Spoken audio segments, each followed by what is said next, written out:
Ben, bonjour à toutes et à tous. Nathalie a très, très bien résumé. Oui, on va voir la transition environnementale des entreprises et enjeux et gouvernance. Moi, qui je suis? Je suis, Alexandre, donc je suis tech lead Java. C'est un domaine où je ne suis pas expert, gardez votre esprit critique. Je vous invite à réagir, à commenter, en bienveillance bien évidemment et de vous poser les questions parce qu'en réalité, on va surtout poser des questions plutôt que d'avoir des réponses. Hop, alors je partage le diapo comme je peux, sauf que j'ai pu voir ce que vous dites si hop.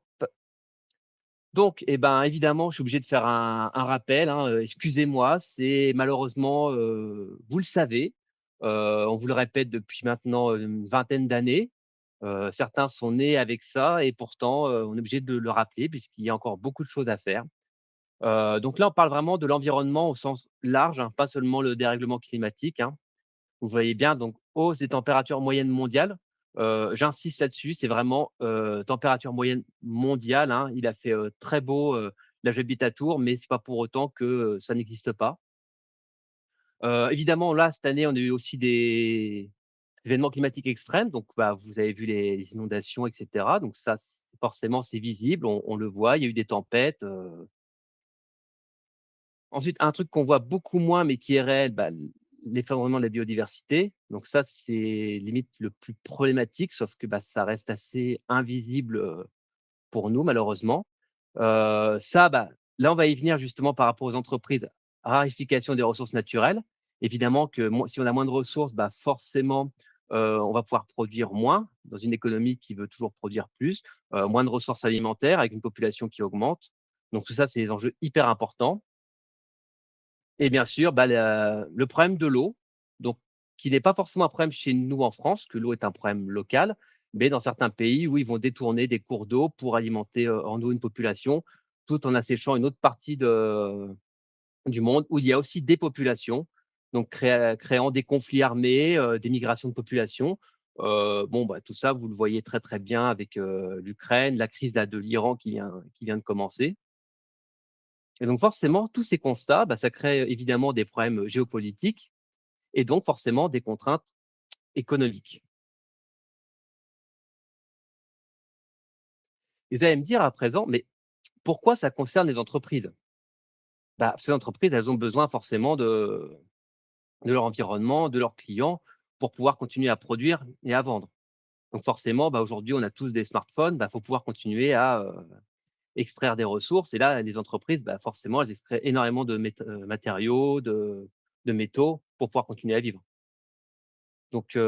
Aussi, forcément l'industrie, on le voit souvent, l'usine qui émet des gaz à effet de serre. Donc là aussi, je précise, on parle souvent CO2, pour que les gens comprennent bien et que c'est vraiment ce qu'on voit le plus. Mais en réalité, le CO2 n'est pas le plus gros gaz à effet de serre. Voilà. Je crois que c'est le métal de mémoire, mais voilà, c'est pour dire que c'est bien tous les gaz qui peuvent provoquer l'effet de serre. Enfin, en tout cas, une bonne partie de ce que émet la population, donc avec, l'industrie, l'élevage aussi avec le méthane.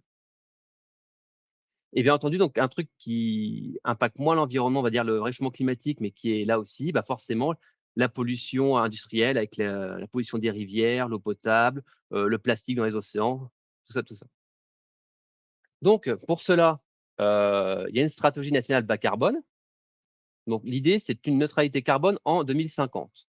En gros, on doit diminuer, de 400 mégatonnes à 80 mégatonnes en 2050. Ça fait environ -5 par an, en moyenne. C'est colossal. On n'y est pas du tout. Vraiment, là, on parle développement des puits de carbone et technologies de capture, c'est du technosolutionnisme. Est-ce que ça va marcher? On verra bien, mais en tout cas, voilà, il y a un effort colossal de la part des entreprises à faire. Alors, pourquoi j'en parle maintenant? Parce que comme l'a dit Nathalie justement dans son introduction, aujourd'hui, ce n'est plus une option et forcément, vu que, il y a de plus en plus d'impacts, comme je vous l'ai dit tout à l'heure, les catastrophes climatiques, le problème de l'eau, ça va forcément, la performance économique va, forcément être impliquée dedans. On le disait là par rapport à la guerre en Iran qui est aussi un problème sous-jacent du réchauffement climatique. et ben, ils ont bloqué le détroit. Hop, l'essence est bloquée et ben, là, tout de suite, le coût de l'essence est plus élevé. Donc ça s'est répercuté sur la population, sur les entreprises. On est aussi, crédité auprès des clients. Vous avez de plus en plus de clients qui espèrent avoir, des partenaires qui, s'intéressent justement à l'écologie, qui disent: «Moi, je travaille avec des gens, j'aimerais bien que, voilà, il y a un peu de choses bien faites et que moi j'ai mes valeurs, j'aime bien qu'elles soient respectées». Et forcément, en dernier, le plus important, la pérennité du modèle, puisque forcément, au bout d'un moment, si on peut plus extraire de ressources, si on ne peut plus, faire tourner l'industrie et cetera, et ben, c'est toute l'économie qui va en pâtir. Donc là-dedans, on peut identifier forcément 2 acteurs. Donc les acteurs publics, donc l'État, les collectivités territoriales, l'Union européenne, les traités internationaux, donc qui est en charge de l'intérêt collectif.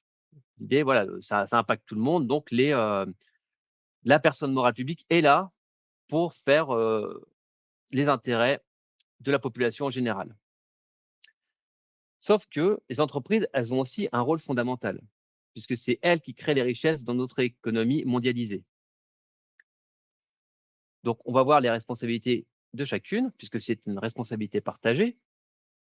Donc là, vous le voyez, hein, le public, il est là un petit peu pour, faire des normes, essayer de respecter des accords, faire des lois, des règlements, des directives. Il est là aussi pour réguler les marchés. Forcément, pour dire: «Bah, attention, vous n'avez pas le droit de faire ça, vous n'avez pas le droit d'utiliser tel produit». Il fait aussi des incitations fiscales. Si vous décarbonez, que vous faites de la recherche sur l'environnement, vous paierez moins d'impôts. Voilà, donc c'est le rôle de l'État, c'est vraiment d'essayer d'avoir un rôle incitatif ou coercitif. Et enfin, le privé, forcément, il a un rôle à jouer puisque lui, il va créer des investissements ou pas dans on va dire dans la transition environnementale. Voire il va aussi innover là-dedans. On a des entreprises qui vont innover dans ce thème, en essayant de créer des solutions. Par exemple, des vélos cargo pour faire des livraisons, par exemple. C'est elles aussi qui allouent le capital dans ce domaine. Donc forcément, les entreprises, elles ont vraiment un gros rôle à jouer. C'est-à-dire elles sont pas là à juste attendre que le public les incite à faire des choses, elles sont là aussi pour, innover. Sauf qu'on arrive à la question qui se pose, qu'est-ce que c'est une entreprise? Alors une entreprise, là je vous donne la définition, hein. Organisation économique engageant une multiplicité de parties prenantes. Donc là, vous avez plein d'acteurs, hein, actionnaires, salariés, fournisseurs, et cetera. Et d'un point de vue donc réglementaire, administratif, juridique, on est sur une personne morale juridique qu'on appelle la société. Et là, on a un outil extraordinaire qui s'appelle le code civil, qui nous dit, en 2 articles, donc 1832, que c'est l'entreprise, ça a un but lucratif. Alors ça, c'est très important parce que oui, l'entreprise, elle n'a pas un but social, elle n'a pas un but, environnemental, elle n'a pas un but d'association, elle a un but de faire du profit. C'est son rôle. Si l'entreprise ne fait pas de profit, elle meurt.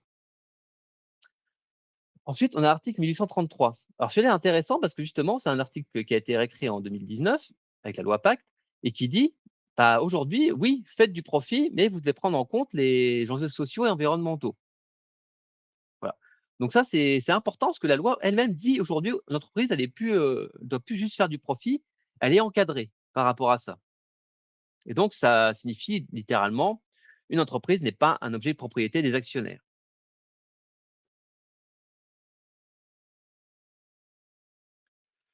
Donc bien évidemment, pour que cela fonctionne, et ben, il faut essayer justement que toutes les personnes décisionnelles, puissent avoir voix au chapitre.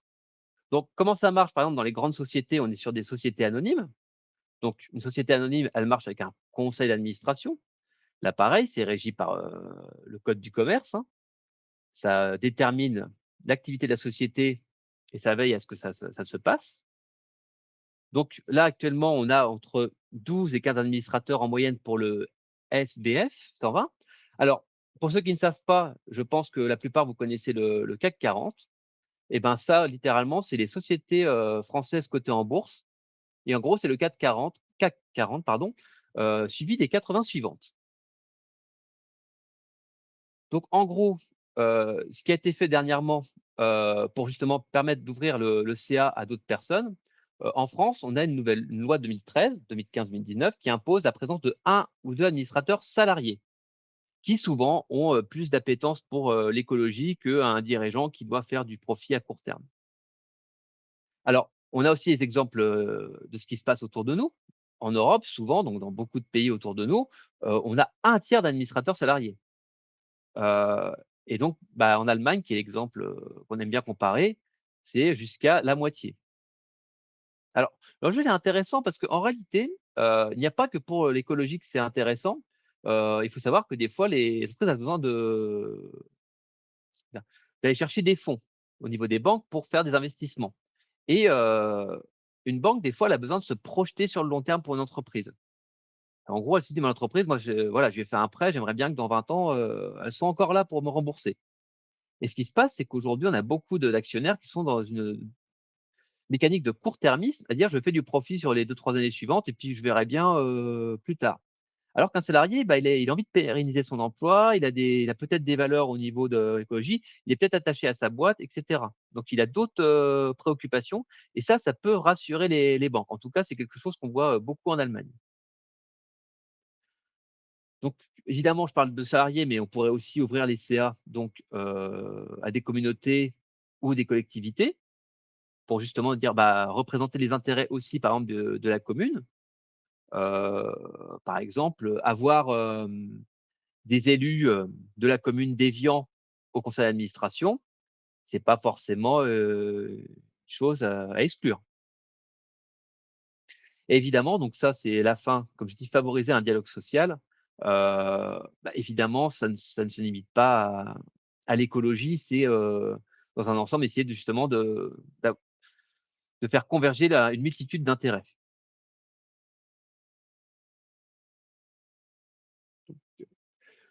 Donc là-dessus, moi, je vous propose, bah, 3 visions.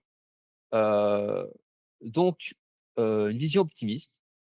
Donc en gros, une entreprise, oui, elle a pas le choix, elle investit dans la transition environnementale, oui, TE, transition environnementale et c'est rentable.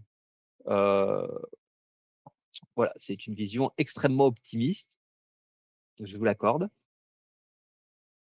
Ensuite, la vision pessimiste, alors voilà, en toute honnêteté, c'est un peu la mienne.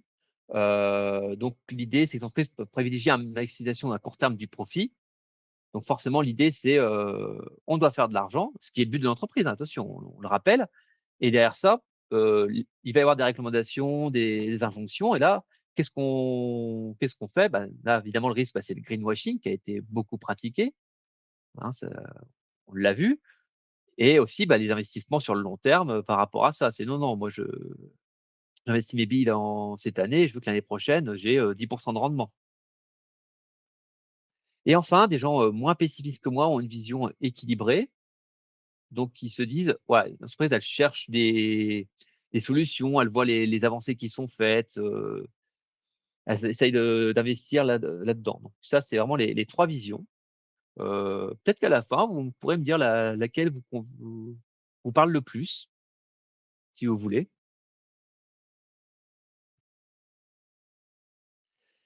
Alors là, je vous ai mis 2 exemples ce que j'appelle du technosolutionnisme. Donc en gros, aujourd'hui, il y a quand même des entreprises qui ont fait des choses. Donc Heidelberg Cement, je ne sais pas si je le prononce bien, a aujourd'hui quand même beaucoup baissé sur les émissions de CO2, heu, qui est passé quand même de 700 kilogrammes de CO2 par tonne de ciment à 500 kilogrammes en 2000, enfin qui est en train de le faire parce que, ouais, je vous ai marqué en 2030, heu, on n'y est pas encore. Donc là, forcément, ils essayent aussi de recycler le béton, ils développent des technologies de captage. Voilà, c'est une entreprise qui essaye de faire des choses pour que ça fonctionne, mais ça reste quand même une industrie extrêmement polluante. Pareil, je vous fais aussi l'exemple d'Air France. Air France, voilà, si vous êtes, quelqu'un pour qui ça intéresse beaucoup, vous dites: «Attention, bah, le meilleur moyen d'éviter le réchauffement climatique, la pollution, bah, c'est que les avions, ils restent au sol». Sauf que la PDG d'Air France, elle va vous dire: «Ah non, moi, il faut que je fasse du profit, il faut que mes avions, ils volent». Donc forcément, donc ils essayent, de faire des alternatives. Donc Là, pareil, technosolutionnistes en ayant des avions électriques ou à hydrogène, donc ça, ils font de la R&D là-dedans, donc en partie subventionnés par l'État et elle le dit bien, hein, je vous ai fait une petite citation. Bah, en gros, il faut bien dire que, bah, il y a un problème de coût et que, bah, la transition écologique coûte très cher, hein, les biocarburants 4 à 10 fois plus élevés que celui du kérosène, qui en plus est subventionné. Donc là, on en vient, on parle vraiment de la d'Air France en tant que telle, en tant qu'entité. On pourrait vous dire, bah, au lieu de prendre l'avion, on peut prendre le train. Sauf que là, voilà, on est vraiment orienté entreprise. L'entité Air France, qu'est-ce qu'elle peut faire, elle, pour être dans la transition environnementale? En disant: «Bah, non, je ne laisse pas mes avions au sol».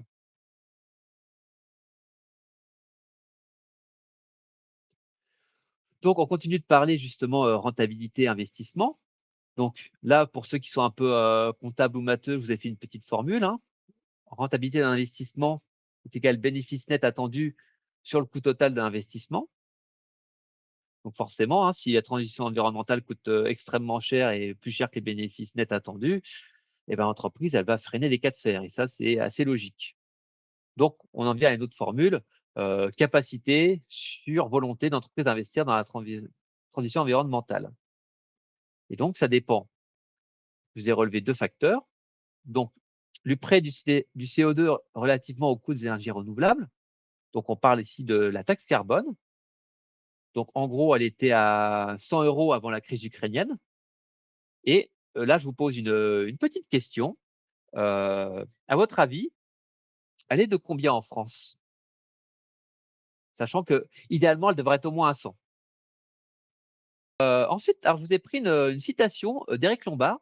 Alors normalement, Éric Lombard, vous le connaissez parce qu'il a fait un court passage en tant que ministre de l'économie et des finances, il y a quelque temps. Je crois qu'il a été remplacé, hein, il y a pas longtemps et là, la citation que je vous ai pris de lui, c'était quand il était à la Caisse des dépôts et consignations avec, un R qui est passé par là.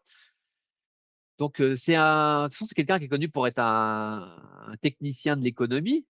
Donc il dit une phrase assez vraie, hein, finalement, il est assez lucide. «En tant qu'investisseur, nous devons gérer ces contradictions entre investissement de transition et performance économique à court terme. Les investisseurs en capital demandent un rendement de 7 à 8. Ce niveau d'exigence est un véritable frein à l'investissement dans la transition écologique. Il faudra accepter que l'entreprise se fixe un objectif de rentabilité plus raisonnable». Alors ça, c'est très concret. Il faudrait que et malheureusement, comment faire pour que, l'entreprise, elle se dise: «Bah, moi, je veux faire moins d'argent». C'est comme on dit, le but de l'entreprise, c'est faire de l'argent. Donc on est sur, une contradiction et Eric Lombard le relève assez bien donc c'est la question là, on pose vraiment la question que comment faire?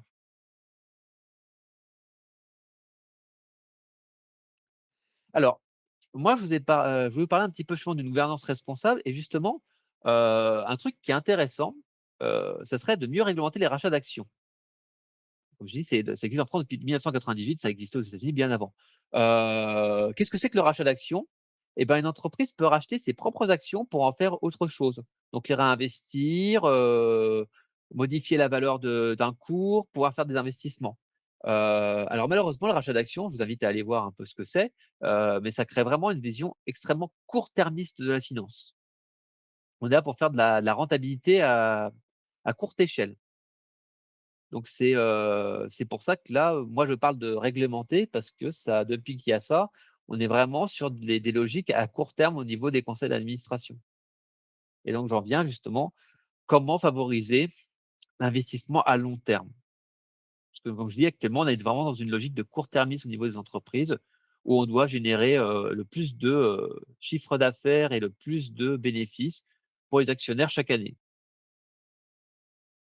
Et donc, une autre idée, alors, là pareil, ça pose la question, comment faire? Heu, intégration de critères environnementaux dans la rémunération des dirigeants. Sur le papier, c'est très beau, mais en soi, est-ce qu'un CA est prêt à dire: «Bon, bah, vous avez aussi des objectifs au niveau, transition environnementale?» Rien n'est moins sûr. Alors, évidemment, là, depuis tout à l'heure, on pose la question de la contradiction. Oui, on doit faire du profit, les entreprises, elles sont hyper importantes dans ce contexte, sauf qu'à bout d'un moment, elles ont certaines obligations ou non. mais elles devraient vraiment s'investir dedans. Qu'est-ce qui se passe, si elles ne font rien? Alors les risques, on en connaît quand même pas mal maintenant, vu que c'est quelque chose qui avance très, très vite. Heu, les risques physiques, bah, forcément, on l'a vu, hein, les inondations, bah, imaginez, vous avez le chemin de fer qui est bloqué, les avions au sol, la route qui est bloquée, bah, c'est des livraisons, plus tardives, c'est, des infrastructures qui sont dégradées, une usine qui peut, ne plus fonctionner. Donc c'est concret, hein, finalement, c'est physique. Il peut y avoir vraiment des grosses répercussions pour l'entreprise. Ensuite, bah, forcément, on l'a aujourd'hui, on a la hausse du coût de l'énergie. Vous avez dû voir des reportages là ces dernières années sur les boulangeries là qui se retrouvaient à avoir des factures d'électricité, monstrueuses et qui n'arrivaient plus à produire un pain, à un prix raisonnable, parce que le consommateur il est pas prêt à payer sa baguette de pain 5 €, en tout cas pas encore aujourd'hui. Sauf que le prix de l'électricité, il a fait je sais plus combien il a fait, hein, je suis désolé, j'ai pas le chiffre sur moi, j'aurais dû le prendre, mais il a bondi. Et forcément, bah, le risque aujourd'hui qu'on a en entreprise et pas des moindres, bah, c'est, le risque de réputation et on l'a aussi au niveau des candidats. C'est vous avez des gens aujourd'hui qui vous demandent, «Est-ce que, la transition écologique vous intéresse? Qu'est-ce que vous remboursez, mes trajets en transport en commun, à 100%? Est-ce que vous remboursez un abonnement, vélo?» et cetera. Bah, c'est des choses qui aujourd'hui sont importants pour les candidats, pour les partenaires et cetera. Donc si l'entreprise ne fait rien, elle peut avoir vraiment une très mauvaise réputation et décider, au-delà du risque financier qui sont aujourd'hui pris en compte, on pourrait aussi avoir prendre en compte le risque de réputation environnementale. Ce n'est pas à négliger de la part d'une entreprise.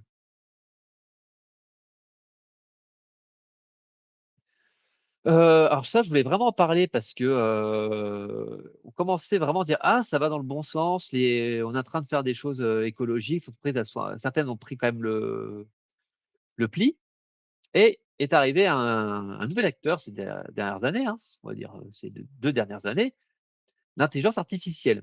Et vous n'êtes pas censé sans savoir qu'aujourd'hui, toutes les entreprises vous disent: «Ah attention, on va mettre de l'IA partout». L'IA, niveau écologique, c'est une catastrophe. Donc là, on va à contre-courant de ce qu'il faudrait faire. Et l'IA, bah, là, je vous ai mis, 2-3 choses, hein, les data centers qui sont énormes. Là, il y a Elon Musk qui est en train de construire son nouveau data center là, aux États-Unis, là, qui est en train de pomper toute l'eau d'un comté. Les gens, ils ont peur de plus avoir assez d'eau potable pour eux. Forcément, bah, consommation encore électrique, donc ça veut dire encore, augmentation des coûts. Donc, augmenter aussi construction de nouvelles centrales, peut-être centrales à charbon ou à gaz parce que pas le temps de construire des grandes centrales nucléaires ou, des éoliennes ou de panneaux solaires. Besoin massif de refroidissement, bah, par exemple, les centrales nucléaires ont besoin de refroidissement, les data centers aussi. Donc ça, bah, tout ça, ça prend énormément de ressources et comme je disais au début de la présentation, bah, les métaux, critiques, hein, donc encore plus d'extraction au niveau des sols, encore plus de destruction de la biodiversité et cetera. Voilà. Donc moi, c'est ce que j'appelle, ce que les gens appellent, hein, pas moi personnellement, le technosolutionnisme. Donc bah, captage carbone, pour l'instant, ça reste une bonne idée, mais c'est pas encore, totalement au point. Heu et les marchés carbone, donc voilà, le pollueur-payeur et cetera. C'est des choses qu'on voit, mais qui sont, on n'est pas très, très loin finalement du greenwashing pour l'instant. Bah, pour conclure, voilà, j'aime bien ouvrir le débat. Donc je pose, 3 questions, voilà, auxquelles, il peut y avoir plus ou moins de réponses, hein. Une entreprise peut-elle réellement concilier maximisation du profit et limites planétaires? Heu, les marchés financiers peuvent-ils intégrer le long terme sans contrainte forte? Et surtout, bah, faut-il repenser la finalité même de l'entreprise? Voilà. Je vous mettrai les questions ensuite, à la fin, mais je voudrais d'abord vous dire merci pour avoir assisté et n'hésitez pas à me faire des retours, c'était un one shot pour moi, donc il y a toujours, moyen d'améliorer.